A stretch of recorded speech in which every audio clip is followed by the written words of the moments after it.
Hi hello வணக்கம். நான் jasmine. ஒரு புத்தம் புதிய தொடர்கதையில் உங்களை சந்திக்கிறேன். ஒரு தடவை சொல்வாயா உன்னை எனக்கு பிடிக்கும் என்று.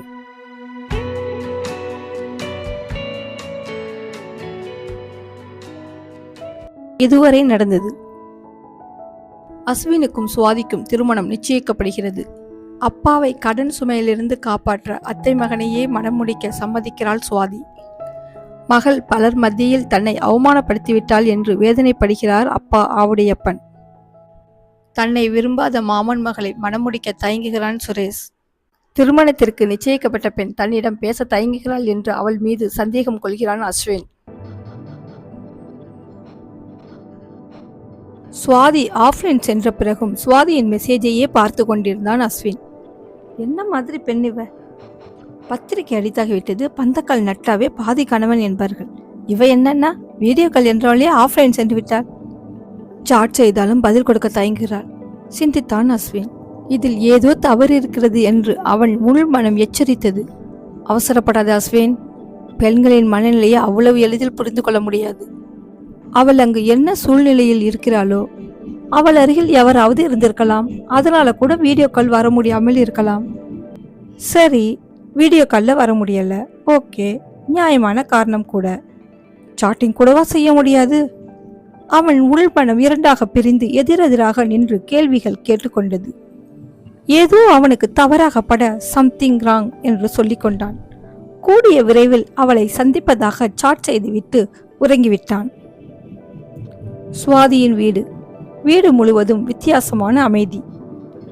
யாரும் எவரோடும் பேசிக்கொள்ளவில்லை. விசாலட்சி மட்டும் முகத்தில் திருப்தியோடு சுற்றி கொண்டிருந்தாள். நான் அப்பவே சொன்னேன், ரத்தம் ரத்தத்தோட தான் சேரும்னு என்று வாயுக்குள் முணுமுணுத்து கொண்டே வெற்றிலையை இடித்தாள். கார்த்திக் மட்டும் அந்த வீட்டில் கோபமாக சுற்றி கொண்டிருந்தான். ஒரு நாள் நான் வீட்டுல இல்ல, அதுக்குள்ள இந்த வீட்டுல என்னென்னவோ நடந்துருச்சு. நேத்து நீ சொன்னது உண்மையா? சுவாதி தலை குனிந்திருந்தாள். பேசு சுவாதி. அவன் குரல் கடினமாயிற்று. அப்பாக்காகதான் என்றாள். அப்பாக்காகனா? அப்பா என்ன உன்னை பழையிட சொன்னாரா? சுவாதியின் கண்கள் நிரம்பின. அண்ணா, உனக்கு வாழ்க்கை இருக்கு சுவாதி. அவன் குரல் உயர்ந்தது. இது சினிமா இல்ல, பின்னாடி வருத்தப்பட்டா திருத்திக்க முடியாது. அதே நேரம் கார்த்தி, ஆவுடையப்பனின் குரல். அவன் திரும்பினான். அவளை எதுவும் கேட்காத. அவரின் குரல் சோர்ந்து இருந்தது. அவளே குழப்பத்தில் இருக்கா என்றார். கார்த்திக் பற்களை கடித்தான். அப்பா, இது கல்யாணம். இந்த கல்யாணம் நடந்தா நடக்கணும், அவளே சொன்னாள் என்றார். ஆவுடையப்பனின் அந்த வார்த்தைக்கு பிறகு கார்த்திகால் எதுவும் பேச முடியவில்லை. அவன் வேதனையோடு தங்கையை பார்த்துவிட்டு பட்டென்று வெளியேறினான். சுவாதி மட்டும் அங்கேயே நின்றாள். அவள் ஏதோ சொல்ல வாயெடுத்து தந்தையை பார்த்தாள். அவர் அவளிடம் முகம் கொடுக்காமல் சென்றிடவே அவள் உள்ளம் கசிந்தது. மகளிடம் பேசாமல் வந்துவிட்டாரே தவிர தான் சீராட்டி பாராட்டி வளர்த்த மகள் கண்கலங்கி நிற்பதை சகித்துக் கொள்ள முடியாமல் ஆவுடையப்பனின் மனம் வெதும்பியது. மகள் தன்னை எதிர்த்து பலர் மத்தியில் அவமானப்படுத்தி தலை குனிய செய்துவிட்டாளே என்று முதலில் வருத்தத்தில் இருந்தவர் பிறகு நிதானமாக சிந்திக்க ஆரம்பித்தார். சுரேஷின் மீது மகள் வைத்திருக்கும் நேசத்தை இத்தனை நாள் நான் அறியாமல் இருந்துவிட்டேனே என்று புதிய கற்பிதம் கொண்டார். மகளின் எண்ணம் என்னவென்று தெரிந்து கொள்ளாமல் தானே ஒரு முடிவெடுத்தது எத்தனை தவறு என்று தன்னுள் சொல்லிக் கொண்டார். இதுவரை மகளின் விருப்பத்திற்கு மாறாக அவர் எதுவும் செய்ததில்லை. வாழ்நாள் முழுவதும் வாழ வேண்டிய வாழ்க்கை வாழப்போவது அவள். மகளின் விருப்பத்திற்கு மாறாக எதுவும் செய்வதில்லை என்று உறுதியாக இருந்தார். அதே நேரம் அவர் மனம் இப்படியும் நினைத்தது.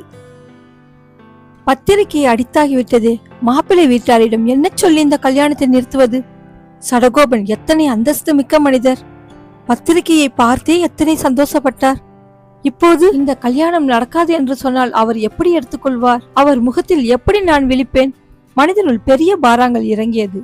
தவித்து நின்றார் ஆவுடையப்பன். கோகிலாவின் வீடு. பட்டுக்கடையையே தன் வீட்டில் பரப்பியிருந்தாள் கோகிலா. பவித்ரா, இதுல உனக்கு பிடிச்ச ஒரு 10 புடவையை தேர்ந்தெடுமா, சுவாதி உடம்புக்கு எடுப்பா இருக்கிற மாதிரி என்றாள் கோகிலா. மாமியாரின் சொல்படி அழகான 10 புடவைகளை எடுத்து வைத்தாள் பவித்ரா. மருமகள் தேர்ந்தெடுத்த சேலைகளை பார்த்து பூரித்து போனாள் கோகிலா. பவித்ரா, அப்படியே உனக்கு பிடிச்ச புடவையா பார்த்து உனக்கும் 2 எடுத்துக்கோ என்றாள். வேண்டாம் அத்தை, என்கிட்ட ஏற்கனவே ஏகப்பட்ட புடவை இருக்கு. அது ஒரு பக்கம் இருக்கட்டும், இப்போ உனக்கு பிடிச்ச புடவையா 2 எடுத்துக்கோ என்றாள். வேண்டாம் என்று சொன்னால் அத்தை விடமாட்டாள் என்று பவித்ராவுக்கு தெரியும். ஒன்னே ஒன்று எடுத்துக்கொண்டாள். என்ன ஒரு புடவை எடுத்து வச்சுட்டு நிக்கிற, இன்னொரு புடவை எடுத்துக்கோ என்று கோகிலா சொல்ல, வேண்டாம் அத்தை, ஒன்னே ஒன்று போதும் என்றாள் பவித்ரா. இதையும் வைத்துக்கோ என்று பட்டென்று தனக்கு பிடித்த ஒரு புடவையை எடுத்து மருமகளிடம் கொடுக்க பவித்ராவால் மறுக்க முடியவில்லை. ஏற்றுக்கொண்டாள். அப்போது அவள் கண்கள் இதில் எதிலும் கலந்து கொள்ளாமல் இருக்கும் கொழுந்தன் மீது சென்றது. அவன் அங்கு நடக்கும் செயலுக்கும் தனக்கும் எந்தவித சம்பந்தமும் இல்லை என்பது போல அங்கிருந்து வெளியேறினான். இதுவரை தன் கொழுந்தனை இதுபோல் பார்த்ததில்லை. என்று அந்த வீட்டில் கல்யாண பேச்சு ஆரம்பித்ததோ அன்றிலிருந்து சுரேஷ் சரியில்லை என்பது போல அவளுக்கு தோன்றியது. பழைய உற்சாகம் அவனிடம் இல்லை. ஏதோ அவன் உள்ளத்தை நெருஞ்சியாக தைக்கிறது போலும். எது அவனை இந்த அளவுக்கு பாதித்திருக்கிறது? எப்போதும் அவன் முகத்தில் குழப்பம் குடிக்கொண்டிருக்கிறது. தனிமையில் உலாவுகிறான், சரிவர சாப்பிடுவதில்லை. ஒருவேளை அவனுக்கு இந்த திருமணத்தில் விருப்பமில்லையோ? வேறு ஒருத்தியை நினைத்து இருக்கிறானா? இதை எப்படி அவன்கிட்ட நான் கேட்கிறது? இப்படியான எண்ணங்கள் பவித்ராவின் மனதில் தோன்றியது. அன்று இரவு எங்கிருந்தோ வந்த தென்றல் குளத்து நீரில் தவழ்ந்து வந்து சுரேஷை தொட்டு சென்றது. அந்த இதத்தை கூட அவனால் ரசித்து உணர முடியவில்லை. கோகிலா அடுத்தடுத்து திருமண ஏற்பாடுகளை மும்பரமாக செய்ய இதை எப்படி தடுத்து நிறுத்துவது என்று சுரேஷ் எண்ணிக்கொண்டிருந்தான். நான் விரும்பும் ஒருத்தி என் வாழ்க்கை துணையாக வருவது மகிழ்ச்சி என்றாலும் என்னை விரும்பாதவள் என் மனைவியானால் வாழும் வாழ்க்கை நரகம் ஆகும் என்பதை நன்கு உணர்ந்திருந்தான். சுவாதியை அலைபேசியில் அழைத்து கேட்டுவிடலாமா என்று தோன்ற செல்போனை எடுத்தான். அவளது செல்போன் நம்பர் அவனுக்கு தெரியாது. இதுவரை அவன் கேட்டு பெற்றுக்கொண்டதில்லை. வீட்டில் உள்ள பொது எண்ணிற்கு போன் செய்யலாமா என்று தோன்றியது. போன் அடித்தால் அந்த வீட்டில் யார் போனை எடுப்பார்கள் என்று தெரியவில்லையே. ஒருவேளை அவள் எடுக்காமல் வீட்டில் வேறு எவராவது எடுத்துவிட்டால் என்ன செய்வது? செல்போனையே பார்த்து கொண்டிருந்தான். தம்பி, பவித்ராவின் குரல் கேட்டு திரும்பினான். பவித்ரா அவனையே பார்த்து கொண்டிருந்தாள். அவனது மலிக்கப்படாத முகம் அவளை என்னவோ செய்தது. அண்ணி என்றான். இந்த நேரத்துல என்ன இங்கே நின்றுட்டு இருக்கீங்க, தூங்கலையா என்றாள். உள்ள ஒரே புழுக்கும், அதான் இங்க என்று சொல்லிக்கொண்டே வீட்டின் பின்புறம் இருந்த குளத்து நீரில் நிலா நீராடி கொண்டிருப்பதை பார்த்து நின்றான். உள்ளம் புழுக்கமாயிருந்தாலும் தூக்கம் வராதுதான் என்றாள். வேறொரு திசை திரும்பி இருந்தவன் சற்றென்று திரும்பி அவளை பார்த்தான். இப்போது பவித்ரா அந்த நிலவை பார்த்து நின்றாள். இப்பெல்லாம் நீங்க சரியா இல்ல தம்பி என்று நேராகவே சொல்லிவிட்டாள். சுரேஷ் அவளை பார்த்தான். என்ன நீ? என்னன்னு நீயே சொல்லு. அவன் பார்வையை திருப்பிக் கொண்டான். கல்யாணம் பத்தி பேச ஆரம்பிச்சதுல இருந்தே உன் முகம் மாறி இருக்கு. அத்தைக்கு முன்னாடி ஏதோ காட்டிக்க மாட்டீங்க, ஆனா உங்க மனசுல ஏதோ ஓடிட்டு இருக்கு. சுரேஷ் அமைதியாக இருந்தான். உங்களுக்கு இந்த கல்யாணத்துல உண்மையிலேயே இஷ்டம் தானே? அந்த கேள்வி நேராக அவன் நெஞ்சத்தை தொட்டது. சில நொடிகள் கழித்து சுரேஷ் சிரிக்க முயன்றான். எனக்கு சுவாதியை பிடிக்கும் அண்ணி, ரொம்ப பிடிக்கும். அவன் சொன்ன விதத்திலேயே பவித்ராவின் கண்கள் விரிந்தது. அப்படின்னா ஏன் இப்படி இருக்க? சுரேஷ் ஆழ்ந்த மூச்சையே விட்டான். அவளுக்கு நான் பிடிக்கணுமே அண்ணி. அந்த ஒரு வார்த்தை பவித்ராவின் மனசையே கசக்கி விட்டது. சின்ன வயசுலேருந்தே நான் அவளை மனசுக்குள்ள வச்சிருக்கேன். ஆனா ஒரு நாளும் அது மாதிரி அவ கண்ணுல நான் பார்க்கலையே. அப்படி இருக்கும்போது இப்ப திடீர்னு கல்யாணத்துக்கு சம்மதிச்சிருக்கா. அதான் எனக்கு ஒண்ணுமே புரியல. அது எனக்காக இல்லை அண்ணி, அது மட்டும் எனக்கு நல்லா தெரியும், மெதுவாக சொன்னான். அவ ஏன் இப்படி திடீர்னு, அவ என்ன இக்கட்டான சூழல்ல இந்த முடிவை எடுத்தான்னு எனக்கு தெரியல. என்னை விரும்பாத ஒருத்தி என் வாழ்க்கையில வர ஒரு நாளும் நான் அனுமதிக்க மாட்டேன். அவள் எனக்கு பிடித்தவளாக இருந்தாலும் சரி என்றான். அவன் குரல் கரகரத்தது. பவித்ராவால் பதில் சொல்ல முடியவில்லை. அப்போ நீ என்ன செய்ய போற என்றாள் மெதுவாக. சுரேஷ் மாடியின் கைப்பிடி மதிலை இறுக்கி பிடித்தான். மழை காற்று வீச மண்மனம் அவர்களை தொட்டது. தெரியல என்றான். ஆனா அவ விருப்பம் இல்லாம என் வாழ்க்கைக்கு வரக்கூடாது என்றான்.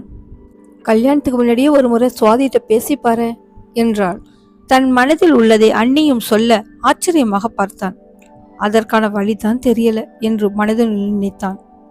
அவன் நாடியை பிடித்து பார்த்தவள் போல, தம்பி, நம்ம வைதேகி சுவாதி கிட்ட போன்ல பேசுறத பார்த்திருக்கேன். சுவாதி நம்பரை வைதேகிட்ட கேட்டு பாருங்களேன் என்று சொல்ல சுரேஷின் கண்கள் மின்னியது. அதே நேரம் இரவு விளக்கின் ஒளியில் விட்டத்தையே பார்த்து படுத்திருந்தாள் சுவாதி.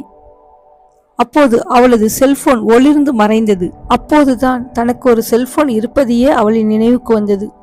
நேற்றிரவு இறுதியாக அஸ்வினிடம் வாட்ஸ்அப்பில் மெசேஜ் செய்தது. காலை முதல் அவள் செல்போனையே தொடவில்லை. போனை ஓபன் செய்து பார்த்தாள். சுவாதியின் தோழி பானுவின் மெசேஜ் விழுந்திருந்தது. கூடவே அஸ்வினின் மெசேஜும் இருந்தது. அஸ்வினின் மெசேஜை பார்த்து சுவாசத்தை இழந்தாள் சுவாதி. நேரில் சந்திக்க போறானா? எதற்காக? இந்த காஸ்ட்லி மாப்பிள்ள என்ன எதுக்கு சந்திக்கணும்? பெண் வீட்டாரிடம் தன் பெற்றோர்களை டவுரி கேட்கச் சொல்லி பெற்றோர்கள் மின் ஒளிந்து கொண்டவர் தானே இவர். அஸ்வினின் முகம் அவள் மனக்கண்ணில் தெரிந்தது. முகத்தில் உள்ள வசீகரம் மனசுல இல்லை. சுவாதி அவனை நினைக்கும் போது அவள் மனதில் எள்ளும் கொள்ளும் வெடித்தது. வரட்டும் அந்த காஸ்ட்லி மாப்பிள்ள. அவன் பெற்றோர் முன்னாடி அவனை என்ன செய்யறான் பாரு என்று சொல்லி கொண்டாள். அவன் சொன்னது போல அடுத்த நாளே சுவாதியின் வீட்டின் முன் வந்து நின்றான் அஸ்வின்.